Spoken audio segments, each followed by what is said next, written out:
Today I'm going to be doing a 2028 Democratic presidential nominee tier list.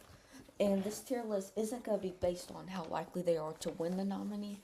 It's going to be how well they would perform on a general election, or I guess sort of a mix of both, if they can win the Democrat nominee in the general election. So, I do have some notes down to remind me who some of these people are, and let's go ahead and get go.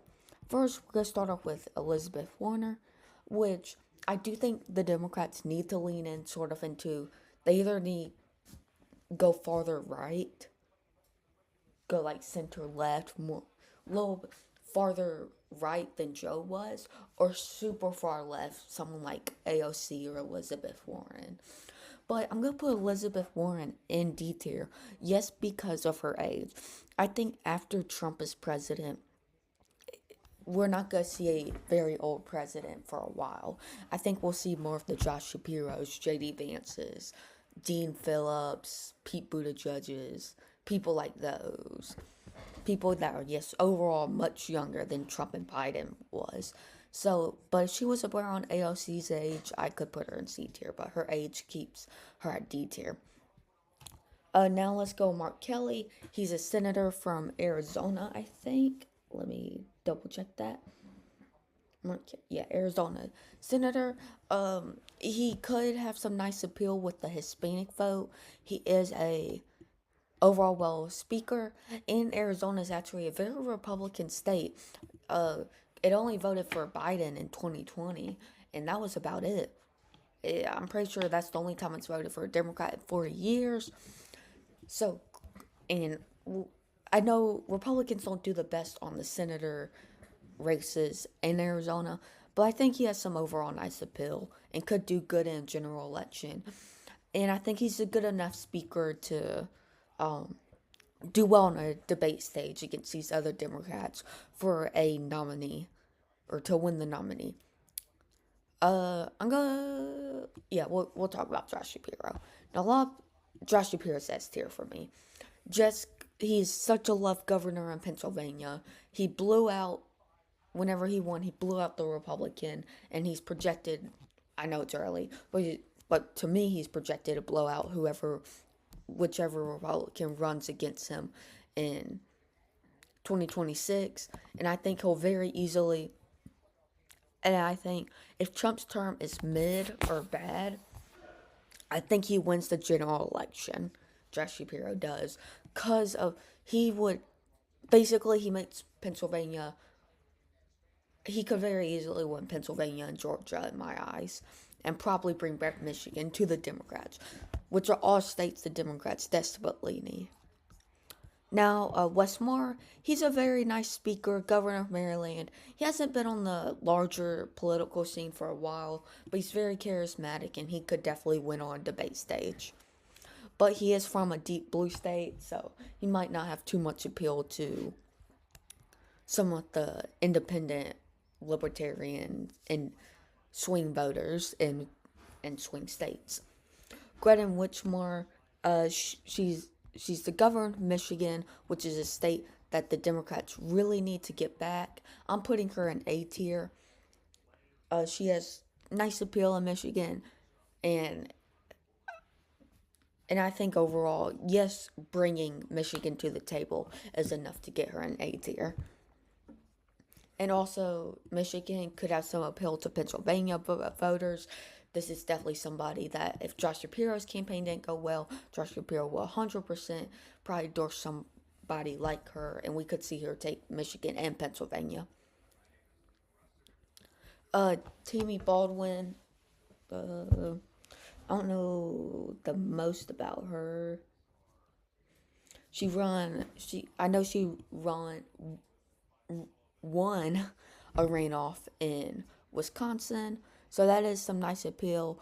But I'm gonna put her. I don't know if she would do good on a general election, but I'll put her in B tier. Now, John Fetterman, I think his main problem is how much he flops, which that's okay. A lot of people flop, but I'm not too sure how well he would do on a debate stage. I do think he does have appeal in Pennsylvania, which is very good for the Democrats, but that's going to land him in C tier.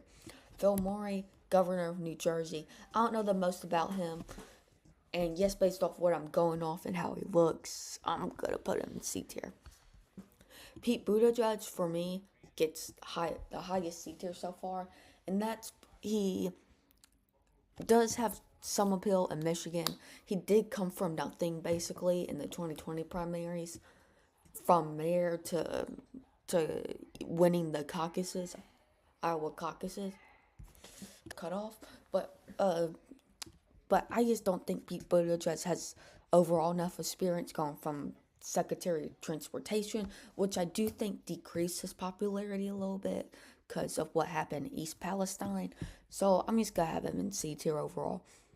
AOC, I think she's just, I know this contradicts what I said earlier, but I think she's too radical maybe.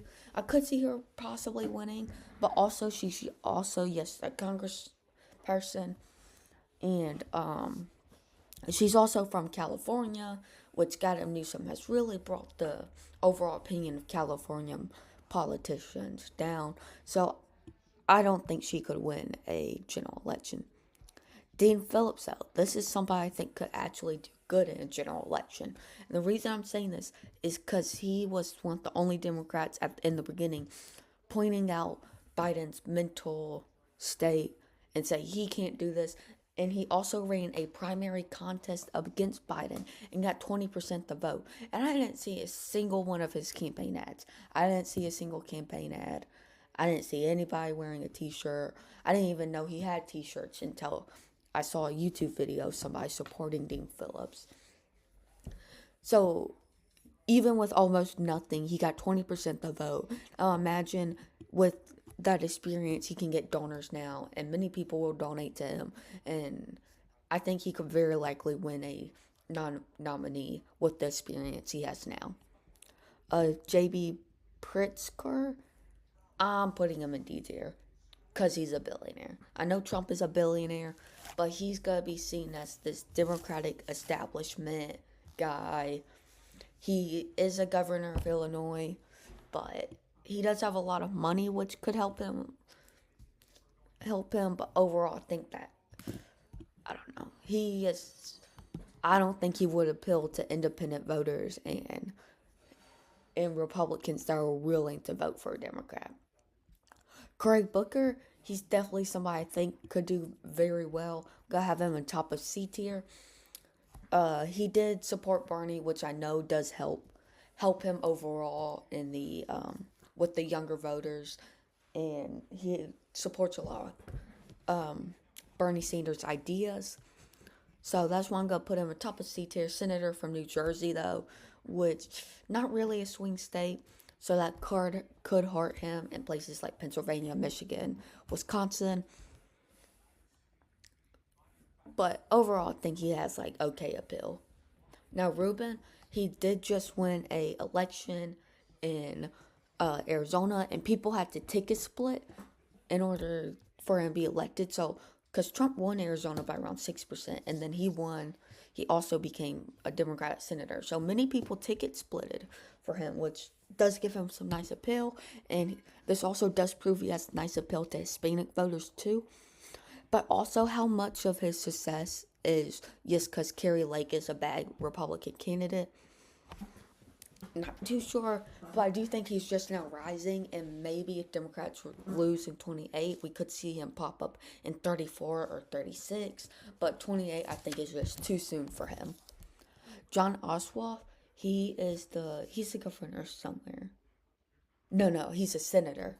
He's a Georgia senator. He does have nice appeal, and also being from a swing state that is, and I think Georgia is one of the best states that swing states that I think Democrats have a chance of taking back. And if you watch my videos, a lot of my videos, I think Georgia's going to be shifting to the left a lot over the next 4 years. And this is definitely somebody that I would put at top of B tier. Tim Walz, I don't think he can do it. I think he's better than Elizabeth Warner and JB Pritzker, But honestly, to win the nominee or win the general election, I think his image is already tainted from losing the general election with Kamala Harris. And I just see him more of a VP figure. I don't think he can do it.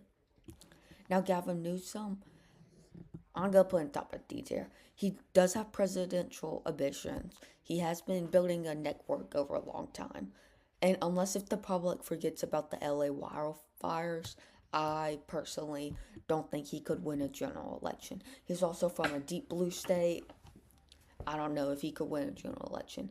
And I don't even know if he does do good with like Democratic establishment voters, but overall, I don't think he does good with people that like AOC or Cory Booker or Elizabeth Warner, that side of the Democratic Party. I don't think he would fare well with. I also don't think he would fare well with independent voters either. Jared Polis, he's the governor of Colorado, and I'm gonna put him D tier, bottom D tier. I don't think he can really win too much. He'll float around the political scene, be senator, congressman, he's governor of Colorado right now. He was rising the political scene until I know he made a weird tweet about weird I don't know, X.com tweet about supporting RFK. So if RFK does anything bad, then that could taint his image. But I think I see him more as like that governor role than making a leap to the presidency. Andy, but I can't say his last name. He's the Kentucky governor. Clearly, people like him because Kentucky's a deep red state, yet he's able to win as a Democrat, which really does prove something about his appeal. And he's definitely somebody that I think could do well on a debate stage and on general election, especially in like deeper swing states that are more Republican, like Arizona and Nevada. Do I don't know. A few guys I don't know too much about, and I just won't rate the people I don't know too much about. Kamala Harris, I'm gonna put her in like middle of C tier. Look, she's gonna be forever connected to the Biden administration, which voters prove they didn't like. I do think she did a lot better than what Biden would have done. She could possibly try to run in 2028, but I think it would be better for her to run as governor of California and do that for a little bit, and then maybe in like 2030, like 2040, maybe try to make a run again, but at that point, she's gonna be real old, so who knows? I'm gonna keep her in the middle of C tier. Warnock, he's about the same as Joseph Ossoff. They're both senators from Georgia. But I'm going to put him above him just because he has more campaign experience. Oh, Nina Turner. I looked her up, and I could be getting this wrong, but from what I see, most of her political experience is just in a local state level. Like she was a Ohio and state senator and stuff, so I could be wrong. Tell me in the comments. Bonga put her at bottom of C tier, and what's given her this boost for me is that she did work with Bernie, which could really help her with the young voters. Oh, Roy Cooper. He's somebody that could do something maybe. I know he declined the VP, or it's rumored he declined the VP opportunity with Harris. So that does prove he wants to. He has presidential uh, ambitions, and that he is governor of North Carolina, which I don't think Democrats are too worried with North Carolina. So I'm gonna have him right below C tier. I'll put him above Kamala Harris. He's definitely somebody I could see winning the nominee, but I think somebody like Westmore or Andy would do much better than Roy Cooper. And I think Democrats need to focus on the former blue wall states if they want, and not North Carolina. Anybody else I really want to talk about? No, everybody else I think would just go in the who section for me. You know, yeah, I think so, yeah. Alright, well, here's the list. Thank you all for watching. If y'all would please subscribe. If y'all like the video, you can unsubscribe it after if you want to. Leave a like on the video because it really helps my small channel. My small channel has seen so much boost in the past 2 months. I gained over 100 subscribers in the past 2 months. So thank you all for that. And we're on the road to 200 subscribers. At 200 subscribers, I will do what the most liked comment over the last few videos is for my video 200 sub special. Or maybe I'll do, if I can figure out how to I'll live stream my reaction to getting 200 subs. Anyway, thank you all for watching. If you would change anything about the list, please comment below. Peace out.